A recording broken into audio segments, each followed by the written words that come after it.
Today I'm reviewing the Apple TV Plus exclusive movie Greyhound, starring Tom Hanks. Is it any good? Let's talk about it.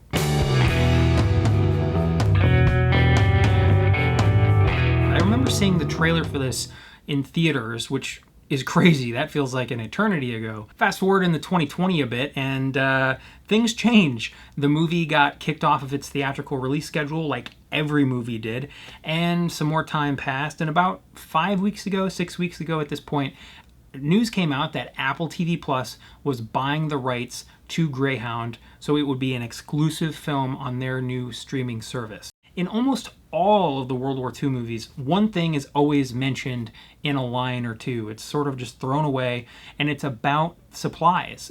Getting supplies to England or the Western Front of the war, France or Spain or wherever, was really difficult. And that is always mentioned in every World War II movie.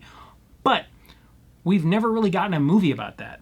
And I think the reason for that is that it's not the sexiest thing. I mean, when you look at a movie like Dunkirk, it's this big, glorious, crazy thing that happens.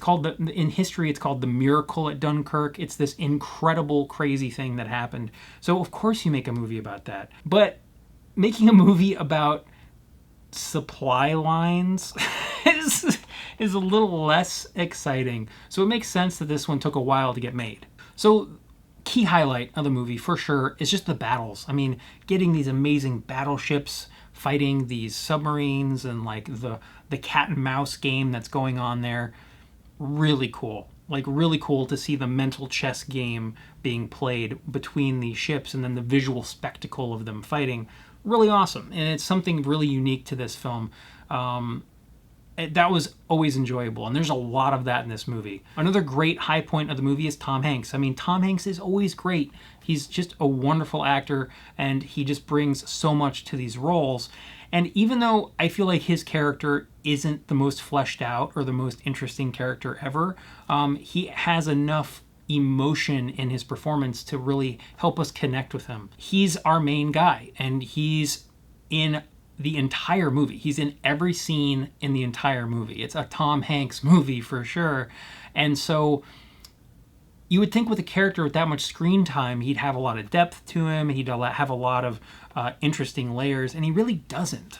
As a character, he's shown to be steadfast and very kind. He's shown to be a very kind person, even though he's in control and command of a battleship, and it's his job to kill enemy soldiers. He's also a very religious man. We get that out of the movie.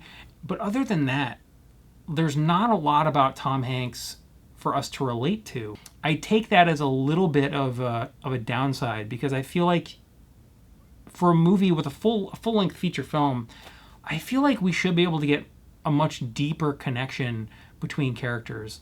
And we just don't really get that. We don't really get any super deep connections. There's a couple of poignant moments. A couple of characters die, and it's pretty sad, and it underscores some of the harsh realities of World War II at the time, especially at sea. If you die at sea, your body just gets dumped in the ocean. It doesn't sugarcoat stuff. It gives a very sober accounting of what it was like in World War II, which is great. I think that's all great. There's another thing that I didn't enjoy as much, and that was just the color palette. We have gray-blue boats in a gray-blue ocean fighting gray-blue submarines.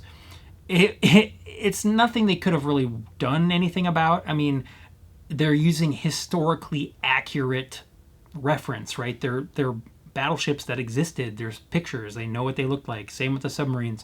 And the ocean just tends to be kind of gray looking a lot of the time. I will say that it's never muddy. The film always looks clean. We always know what we're looking at. It's very well presented, and it's cleanly laid out. And it does exactly what it needs to do to let us understand what's happening in any given scene. So while it's a little monotone in color, the presentation overall is solid. There's one other thing that kind of bothered me, and I had to think about it for a while before I realized what it was about the scene that was so strange. It's the very first scene of the movie, and the first scene of the movie takes place in like a hotel dining room, right? It's a little hotel restaurant, and Tom Hanks is having a conversation with this woman who we presume is like his girlfriend or something. It's not entirely clear what their exact relationship is, but they have this conversation, and it's really an excuse for exposition, right? Like, she's asking questions about his new assignment, and he's talking to her about, getting married maybe, and all these other things. And then the movie starts, and we go out, and the rest of the movie, they're on the boat, and they're doing all the stuff on the boat. And I just felt like that first scene was really out of left field. It felt really disconnected from everything else in the movie. It's the only scene that's not on the boat. But B, it also felt weird, and I realized why. It's because it was the only scene in the entire movie that had a woman in it. When we have a whole movie based on a battleship in the middle of the ocean, there's not going to be any women. So I feel like that first scene got kind of shoehorned into the movie, because I think somebody somewhere at some point in the production of the movie was like, our entire cast list is men. Like, we don't have a single woman in this movie. And they were like, we gotta have a scene with a woman. And they're like, okay, well, when can we have a woman? And the only place you could feasibly have a woman in this movie is the very beginning, before they shove off into the ocean. And that's exactly what they did. I really think that having that long drawn out scene of exposition with a woman in it was just to try to get a woman in the movie.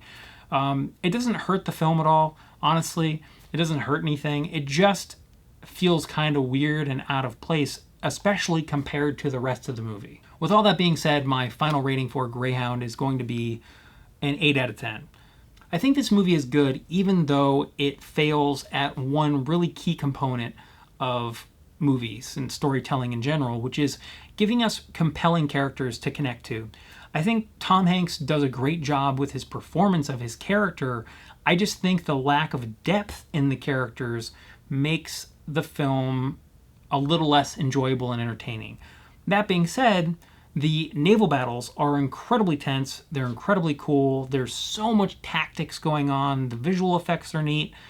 There's a lot to really like about this movie. And if you're a World War II fan and a World War II history nut like I am, it's fun to watch. And it finally feels so good to have this story be told. So if you are a big fan of World War II movies, if you really liked Dunkirk, if you really liked Thin Red Line or Saving Private Ryan or any of the other myriad World War II films, you're gonna like this one. It's a well-made movie.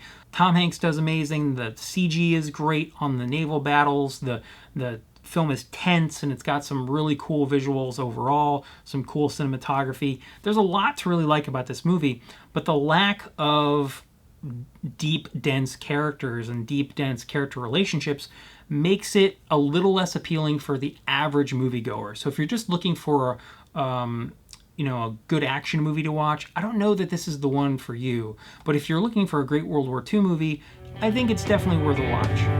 Thanks so much for watching my review of Greyhound. If you guys like the content, don't forget to like, comment, and subscribe. It really helps me out.